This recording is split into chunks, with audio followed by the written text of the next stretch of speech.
Sifuna to respond also. But let's start with some basics. Yes. You two are in the Energy Committee.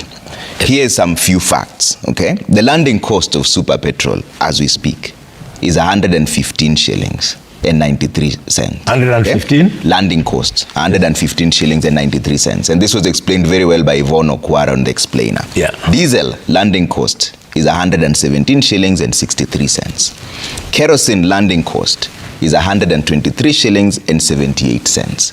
But there are 9 different taxes that then shoot up the price to 211, all within your reach if you bring in any amendments to bring them down.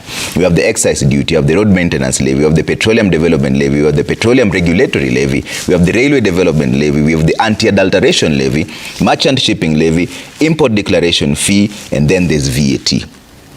If any of you would bring amendments, these are things within your reach. Why wouldn't you do this? No, Trevor, that is the point that I was making. I thought the question was mine. Yeah, you both answered it because you're both in the Energy Committee. That is the point that I was making. When we spoke about CS Chirchir saying nothing can be done, we disagree with him. And this was the discussion during the finance bill. Unfortunately for me and Khalwale, we sit in the Senate where we cannot initiate or discuss these money bills. But as leaders, I have lended my voice on this show everywhere that I have spoken and tried to convince our brothers that in fact something can be done to reduce the cost of fuel. But they have refused because this money, these taxes that they're collecting is what is going for the entertainment bill of 2 billion shillings at State House. When Charles Owino tells us about finding the coffers empty, which is one of the biggest lies. One of the first things that happened, Charles Owino, when your government was sworn in, there was an allocation of almost, was it 800 million shillings for purchase of vehicles for the office of Musalia Mudavadi, Gachagua, and Ruto. 800 million shillings. Where did that money come from to buy cars? If you found the coffers empty, what is funding all this, lifestyle that we're talking about here?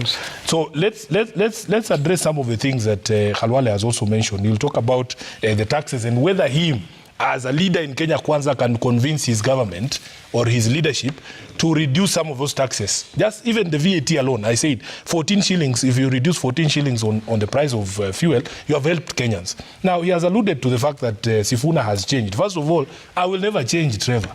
I am who I am and I am the way that I am. I will never, ever down the rights that have been given to me under Article 37 of the Constitution. I am not a one-trick pony, Khalwale. I can do many things at the same time, depending on the environment that I find myself in.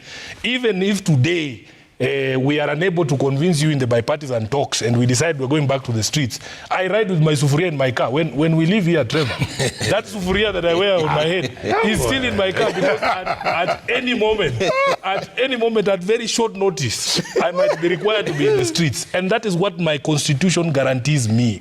So it's not about being a one-trick pony. You can do many tricks depending on the environment. Khalwale, you and me have this relationship where we can talk. The way that you approach me or the way that I approach you determines how and which tool I pick up.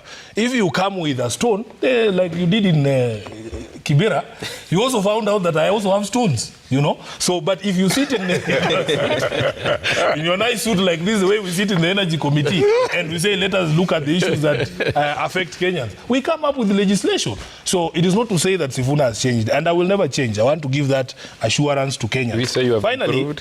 Finally, there is this question of public transportation that he has alluded to, the president signing a bill on electric vehicles. First of all, the problem has never been the fuel that we are using. Because even if you transfer the problem, the bus today is using diesel, you are unable to afford diesel. You transfer it to electricity, and the electricity cost has gone up 63% since you people took power. What are you telling Kenyans? And Khalwale did a very nice public participation in his constituency. He tried to convince those border boys, people who have maybe gone halfway, three-quarter way of paying their loans for the petrol motorcycles that they have right now. Then Khalwale tried to convince them that the president is going to bring them these electric motorcycles. You know what happened? They were not interested in those stories. First of all, we sort out the infrastructure, Khalwale. Even if you're bringing these electric buses, to which roads are you bringing them? We had this discussion about bus rapid transport for years. If you go to cities like Dar es Salaam, you don't have to go to Amsterdam like Khalwale. You know, that is too far for me. Because of me, I rotate around the East African region. In Dar es Salaam, they have one of the best BRTs. They built separate lanes. What we try to do on Thika Road is to annex an existing lane and paint it red. That was done under the Jubilee government, which Ruto was part of. There's never been a government called handshake. We know the Jubilee government of William Ruto and Uhuru Kenyatta. So first you sort out the infrastructure. You go to Ethiopia, Addis Ababa. They built a light rail across Addis for 45 billion shillings. And I have argued here, for instance, that if we had a government, a national government that had goodwill, we, the people of Nairobi, are owed over 100 billion shillings by national government institutions in terms of unpaid rates. If we had a president who was somebody who supports devolution, Khalwale has lied here that all the counties have money. It's a lie. The counties have not received money. And you're lying. Nairobi has not gotten money. We have not paid suppliers for months. So if we had a government that is foresight, a government with foresight, they would tell us that because we owe you people in Nairobi 100 billion shillings, let us give you 45 billion like was used in Ethiopia, in Addis Ababa, but we ring-fence it for the construction of the light rail across Nairobi. That is helping Nairobians. But for you to tell us now you are transferring to electric buses, there are bus companies, people have taken loans, they have invested. Some of the investment has not paid back. And then you tell them now, we are going to bring competition in terms of electric buses. You have not sorted out the roads. Okay. You are not helping the people of Nairobi. Right. And even when you say, oh, we were supporting our coalition's calls for people to walk, Khalwale, even without being told right now, people are walking to work because it's not Raila speaking now, it's their pockets. It's their pockets. They can't afford. People have left their vehicles at home. People are trying to, save an extra coin because fuel has become unaffordable. So these are issues that we have to look at in the broader context. Don't just tell us that, oh, we have signed an agreement. That is a private agreement for a private US company to make money in Kenya. It is not helping. That I'm waiting for. There are a few problems, Khalwale.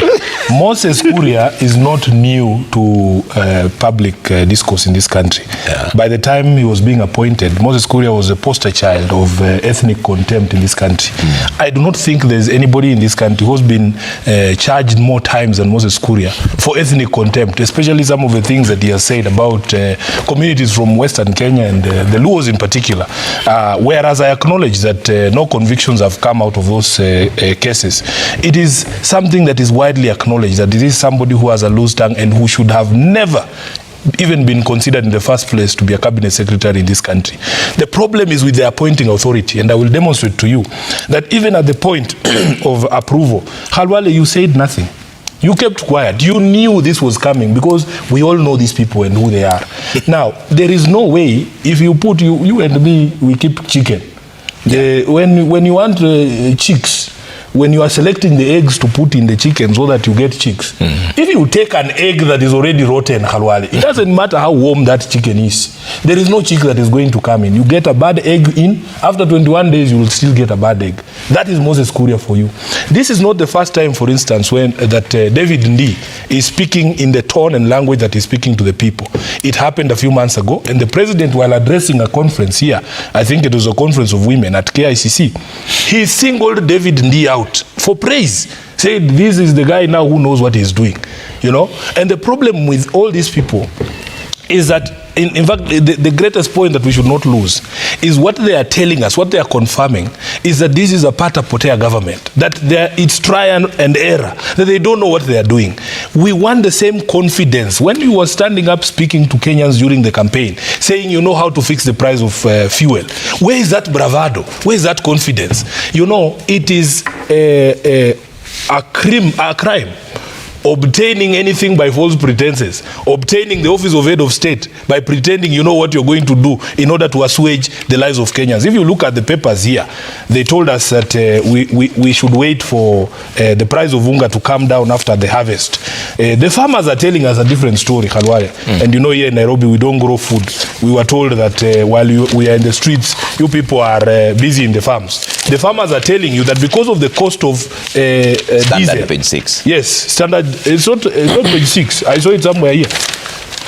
I don't want to be accused of saying my own things.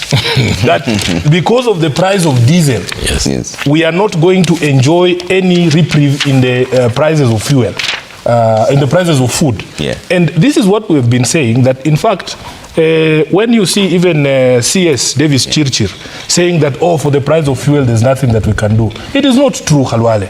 We were with you on this show when we were saying that please leave the VAT at the 8% that it was. Don't push it to 16%. Your members of parliament insisted on pushing it to 16%. That 8% variance is responsible for 14 shillings alone.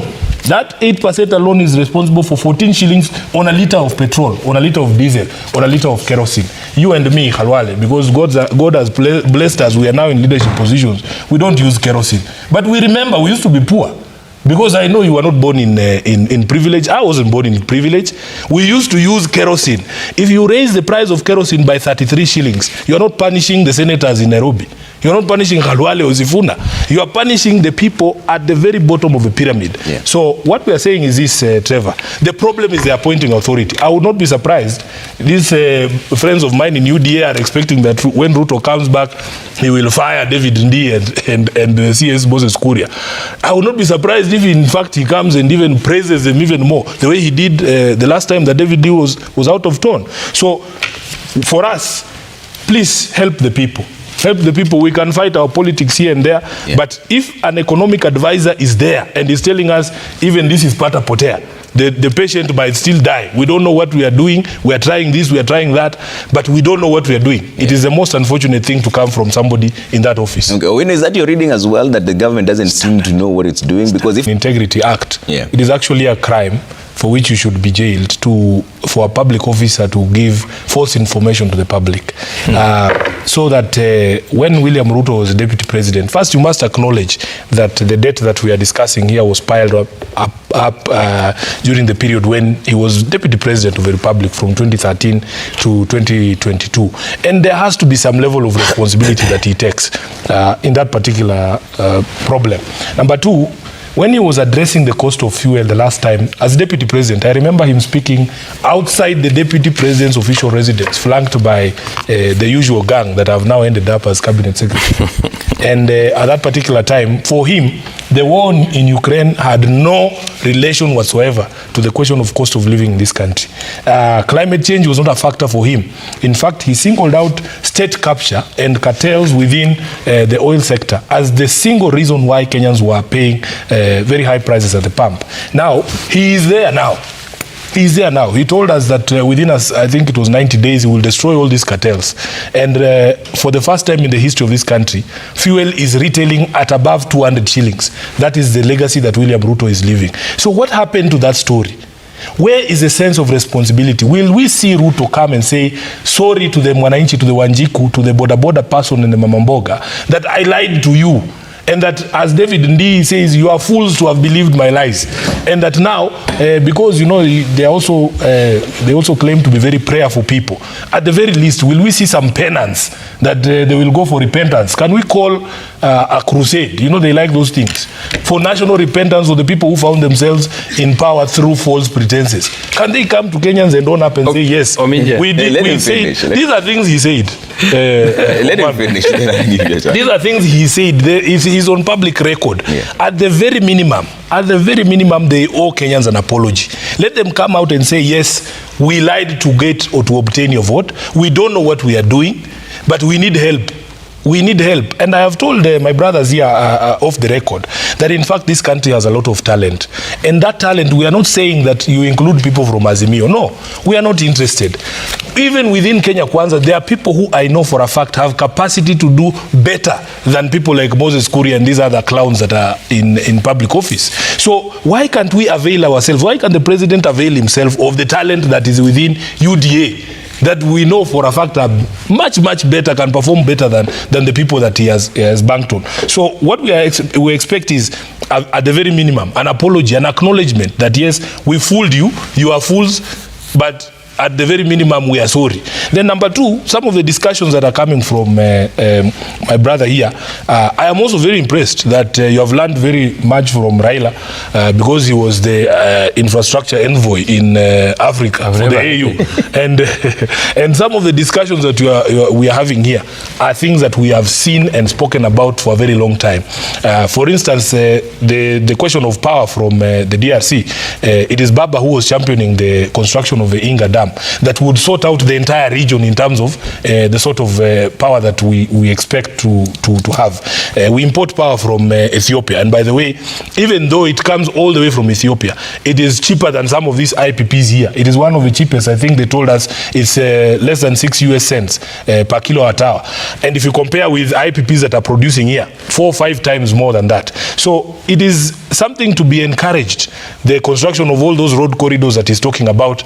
If we had gotten this thing right, for instance, Charles, if we had built a proper railway in the manner in which Ethiopia built theirs, a double line, going the whole hog from the port of Mombasa to Malaba, as was envisioned by Baba and Kibaki, instead of the characters we elected in 2013, including your new boss, Ruto. If they had built the railway in the manner in which it had been envisaged, we would be talking a different language. But now, what responsibility I think, just give me a minute before